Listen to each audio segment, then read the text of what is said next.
ಎಲ್ಲರಿಗೂ ನಮಸ್ಕಾರ, ಸ್ವಾಗತ. ಈ ವಾರದ ಟೆಕ್ ಜಗತ್ತಿನ ಕಥೆಯೇನಪ್ಪಾ ಅಂದ್ರೆ, ಇದರಲ್ಲಿ ಎರಡು ಮುಖಗಳಿವೆ. ಒಂದು ಕಡೆ ಮಾರುಕಟ್ಟೆಗೆ ಬರ್ತಿರೋ ಹೊಸ ಗ್ಯಾಜೆಟ್ಗಳು, ಇನ್ನೊಂದು ಕಡೆ ನಮ್ಮ ಆನ್ಲೈನ್ ಜೀವನವನ್ನೇ ಬದಲಿಸಬಹುದಾದ ಹೊಸ ನಿಯಮಗಳು. ಇವೆರಡರ ನಡುವೆ ನಮ್ಮ ಡಿಜಿಟಲ್ ಅನುಭವ ಹೇಗೆ ಬದಲಾಗ್ತಿದೆ ಅಂತ ಇವತ್ತು ನೋಡೋಣ. ಸರಿ, ಹಾಗಾದ್ರೆ ಇವತ್ತು ನಾವು ಏನೆಲ್ಲ ಮಾತಾಡ್ತೀವಿ ಅಂತ ನೋಡೋಣ. ಮೊದಲಿಗೆ ಎಲ್ಲರ ಗಮನ ಸೆಳೆಯುತ್ತಿರೋ ಹೊಸ ಡಿಜಿಟಲ್ ಐಡಿ ಬಗ್ಗೆ, ಆಮೇಲೆ ಮಾರುಕಟ್ಟೆಗೆ ಬರಲಿರೋ ಕೆಲವು ಇಂಟ್ರೆಸ್ಟಿಂಗ್ ಗ್ಯಾಜೆಟ್ಗಳ ಬಗ್ಗೆ, ನಂತರ ಸ್ಮಾರ್ಟ್ಫೋನ್ ಮಾರುಕಟ್ಟೆಯಲ್ಲಿ ಆಗ್ತಿರೋ ದೊಡ್ಡ ಬದಲಾವಣೆಗಳ ಬಗ್ಗೆ, ಮತ್ತು ಕೊನೆಗೆ ಇದೆಲ್ಲದರ ಅರ್ಥ ಏನು ಅಂತ ಅರ್ಥ ಮಾಡ್ಕೊಳ್ಳೋಣ. ಓಕೆ, ಮೊದಲನೇ ವಿಷಯನೇ ಬಹಳ ಇಂಪಾರ್ಟೆಂಟ್. ನಾವು ಪ್ರತಿದಿನ ಬಳಸೋ ಸೋಷಿಯಲ್ ಮೀಡಿಯಾ, ಗೇಮಿಂಗ್ ಆ್ಯಪ್ಗಳ ಮೂಲಭೂತ ಅನುಭವವನ್ನೇ ಬದಲಿಸುವ ಒಂದು ದೊಡ್ಡ ಚರ್ಚೆ ನಡೀತಿದೆ. ಹೌದು, ನೀವು ಕೇಳಿದ್ದು ಸರಿನೇ. ಭಾರತದಲ್ಲಿ ಇನ್ಮುಂದೆ ಸೋಷಿಯಲ್ ಮೀಡಿಯಾ, ಗೇಮಿಂಗ್ ಅಥವಾ ಡೇಟಿಂಗ್ ಆ್ಯಪ್ಸ್ಗಳನ್ನ ಬಳಸೋಕೆ KYC ಕಡ್ಡಾಯ ಮಾಡಬೇಕು ಅಂತ ಸರ್ಕಾರ ಯೋಜನೆ ಮಾಡ್ತಿದೆ. ಹಾಗಾದರೆ ಏನಿದು KYC? ಇದರ ನಿಜವಾದ ಅರ್ಥವೇನು? ತುಂಬಾ ಸಿಂಪಲ್ ಆಗಿ ಹೇಳೋದಾದ್ರೆ, ಇನ್ಮುಂದೆ ನಮ್ಮ ಫೇಸ್ಬುಕ್, ಇನ್ಸ್ಟಾಗ್ರಾಮ್ ಅಥವಾ ಗೇಮಿಂಗ್ ಪ್ರೊಫೈಲ್ಗೆ ನಮ್ಮ ಆಧಾರ್ ಕಾರ್ಡ್ನ ಥರ ಒಂದು ಗವರ್ನಮೆಂಟ್ ಐಡಿನ ಲಿಂಕ್ ಮಾಡಬೇಕಾಗ್ಬೋದು. ಅಂದ್ರೆ ಆನ್ಲೈನ್ನಲ್ಲಿ ಪ್ರತಿಯೊಬ್ಬರಿಗೂ ಒಂದು ಅಧಿಕೃತ ಗುರುತು ಸಿಕ್ಕ ಹಾಗೆ ಆಗುತ್ತೆ. ನೋಡಿ, ಯಾವುದೇ ಹೊಸ ನಿಯಮ ಬಂದ್ರೂ ಅದರಲ್ಲಿ ಪ್ಲಸ್ ಮೈನಸ್ ಎರಡೂ ಇರುತ್ತೆ. ಒಂದು ಕಡೆ ನೋಡಿದ್ರೆ ಫೇಕ್ ಅಕೌಂಟ್ಗಳಿಂದ ಬರುವ ನಿಂದನೆ, ಸುಳ್ಳು ಸುದ್ದಿ, ಸ್ಪ್ಯಾಮ್ಗಳನ್ನೆಲ್ಲ ತಡೆಯೋಕೆ ಇದು ಸಹಾಯ ಮಾಡುತ್ತೆ. ಹೊಣೆಗಾರಿಕೆ ಹೆಚ್ಚಾಗುತ್ತೆ, ಇದು ಒಳ್ಳೆಯದೇ. ಆದರೆ ಇನ್ನೊಂದು ಕಡೆ ನಮ್ಮೆಲ್ಲರ ಪರ್ಸನಲ್ ಡೇಟಾ ಒಂದೇ ಕಡೆ ಸೇರುತ್ತೆ. ಇದರಿಂದ ನಮ್ಮ ಪ್ರೈವಸಿಗೆ ದೊಡ್ಡ ಅಪಾಯ ಇದೆ. ಅಷ್ಟೇ ಅಲ್ಲ, ನಮ್ಮ ಅಭಿಪ್ರಾಯವನ್ನ ಮುಕ್ತವಾಗಿ, ಅನಾಮಧೇಯವಾಗಿ ಹೇಳುವ ಹಕ್ಕಿನ ಮೇಲೆ ಇದು ಪರಿಣಾಮ ಬೀರಬಹುದಾ ಅನ್ನೋ ದೊಡ್ಡ ಪ್ರಶ್ನೆ ಕೂಡ ಇದೆ. ಸರಿ, ಈ ಪಾಲಿಸಿ ನಿಯಮಗಳ ಗಂಭೀರ ಚರ್ಚೆಯಿಂದ ಈಗ ಗ್ಯಾಜೆಟ್ಗಳ ರೋಚಕ ಜಗತ್ತಿಗೆ ಹೋಗೋಣ. ಮಾರುಕಟ್ಟೆಯಲ್ಲಿ ಸಂಚಲನ ಸೃಷ್ಟಿಸೋಕೆ ಯಾವೆಲ್ಲ ಗ್ಯಾಜೆಟ್ಗಳು ರೆಡಿ ಆಗ್ತಿವೆ ಅಂತ ನೋಡೋಣ ಬನ್ನಿ. ಫಸ್ಟ್ ಆ್ಯಂಡ್ ಫಾರ್ಮೋಸ್ಟ್ ಆಪಲ್ ಕಡೆಯಿಂದ ಒಂದು ದೊಡ್ಡ ಸುದ್ದಿ ಇದೆ. ಸ್ಯಾಮ್ಸಂಗ್ ಆಲ್ರೆಡಿ ತನ್ನ ಫೋನ್ಗಳಲ್ಲಿ 200 ಮೆಗಾಪಿಕ್ಸೆಲ್ ಕ್ಯಾಮ್ರಾ ಕೊಟ್ಟು ಮುಂದೆ ಹೋಗಿದೆ. ಈಗ ಆಪಲ್ ಕೂಡ ರೇಸ್ ಕೇಳಿತಿದೆ. ತನ್ನ ಮುಂದಿನ ಐಫೋನ್ನಲ್ಲಿ ಇದೇ ತಂತ್ರಜ್ಞಾನ ತರಲು ಟೆಸ್ಟ್ ಮಾಡ್ತಿದೆ. ಇದು ನಿಜ ಆದರೆ ಐಫೋನ್ ಫೋಟೋಗ್ರಫಿ ನೆಕ್ಸ್ಟ್ ಲೆವೆಲ್ಗೆ ಹೋಗೋದು ಗ್ಯಾರಂಟಿ. ಫೋಲ್ಡಬಲ್ ಫೋನ್ಗಳ ಕಿಂಗ್ ಅಂತಾನೆ ಹೇಳ್ಬೋದು ಸ್ಯಾಮ್ಸಂಗ್. ಅವರಿಂದ ಒಂದು ಇಂಟ್ರೆಸ್ಟಿಂಗ್ ಅಪ್ಡೇಟ್ ಇದೆ.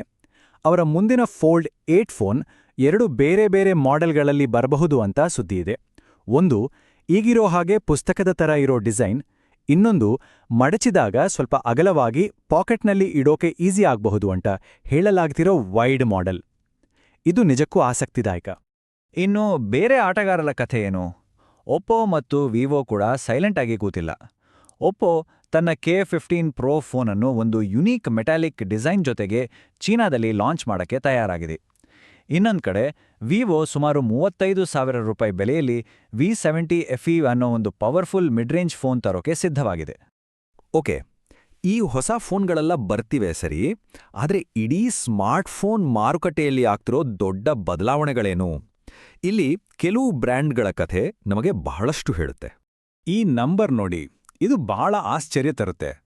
ಭಾರತದಲ್ಲಿ ಒಟ್ಟಾರೆಯಾಗಿ ಸ್ಮಾರ್ಟ್ಫೋನ್ ಸೇಲ್ಸ್ ಕಡಿಮೆ ಆಗ್ತಿದ್ರೂ ಸುಮಾರು 26% ಜನ 27,000 ರೂಪಾಯಿಗಿಂತ ಜಾಸ್ತಿ ಬೆಲೆಯ ಪ್ರೀಮಿಯಂ ಫೋನ್ಗಳನ್ನೇ ಕೊಂಡ್ಕೊಳ್ತಿದ್ದಾರೆ. ಅಂದ್ರೆ ಜನ ಈಗ ಅಗ್ಗಲ ಫೋನ್ಗಳಿಗಿಂತ ಒಳ್ಳೆ ಕ್ವಾಲಿಟಿ ಫೋನ್ಗಳಿಗೆ ಹೆಚ್ಚು ಹಣ ಖರ್ಚು ಮಾಡೋಕ್ಕೆ ರೆಡಿ ಇದ್ದಾರೆ.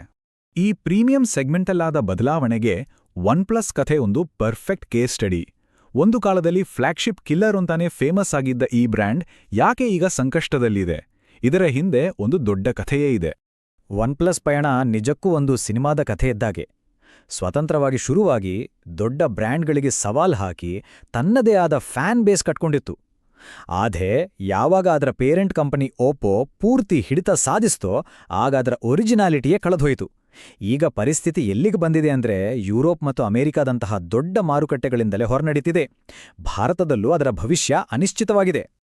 ಸರಿ, ಈಗ ನಾವು ಚರ್ಚೆ ಮಾಡಿದ್ದ ಎಲ್ಲ ವಿಷಯಗಳನ್ನ ಒಟ್ಟಿಗೆ ಸೇರಿಸಿ ಒಂದು ದೊಡ್ಡ ಚಿತ್ರಣ ನೋಡೋಣ. ಒಂದು ಕಡೆ ನಿಯಮಗಳು, ಇನ್ನೊಂದು ಕಡೆ ಹೊಸ ಟೆಕ್ನಾಲಜಿ, ಮಧ್ಯದಲ್ಲಿ ಮಾರುಕಟ್ಟೆಯ ಕಠಿಣ ವಾಸ್ತವ. ನೋಡಿ, ಇಲ್ಲಿ ನಡೀತಿರೋದು ಒಂದು ರೀತಿ ಟೆಕ್ ಜಗ್ಗಾಟ. ಒಂದ್ ಕಡೆ ಸರ್ಕಾರಗಳು KYC ತರದ ನಿಯಮ ತಂದು ಡಿಜಿಟಲ್ ಜಗತ್ತನ್ನು ಕಂಟ್ರೋಲ್ ಮಾಡಕ್ ನೋಡ್ತವೆ. ಇನ್ನೊಂದು ಕಡೆ ಆಪಲ್, ಸ್ಯಾಮ್ಸಂಗ್ ತರದ ಕಂಪನಿಗಳು 200 ಮೆಗಾಪಿಕ್ಸೆಲ್ ಕ್ಯಾಮರಾದಂತಹ ಹೊಸ ಟೆಕ್ನಾಲಜಿ ತಂದು ಮುಂದೆ ಹೋಗೋಕ್ ಪ್ರಯತ್ನಿಸ್ತವೆ. ಆದರೆ ಈ ಎರಡರ ಮಧ್ಯೆ OnePlus ಕಥೆಯಲ್ಲಿ ನೋಡಿದ ಹಾಗೆ ಮಾರುಕಟ್ಟೆಯ ಸ್ಪರ್ಧೆ, ಬೆಲೆ ಏರಿಕೆ ಕೆಲವು ಬ್ರ್ಯಾಂಡ್ಗಳನ್ನೇ ಆಟದಿಂದ ಹೊರಗೆ ತಳ್ಳಬಹುದು. ಹಾಗಾದ್ರೆ ಕೊನೆಯಲ್ಲಿ ಒಂದು ದೊಡ್ಡ ಪ್ರಶ್ನೆ ನಮ್ಮ ಮುಂದೆ ಉಳಿಯುತ್ತೆ. ನಮ್ಮ ಡಿಜಿಟಲ್ ಭವಿಷ್ಯವನ್ನು ನಿಜವಾಗಿಯೂ ರೂಪಿಸುವುದು ಯಾವುದು? ಸರ್ಕಾರಗಳು ಹಾಕುವ ನಿಯಮಗಳೇ ಅಥವಾ ಟೆಕ್ ಕಂಪನಿಗಳು ನಮಗಾಗಿ ತರುವ ಈ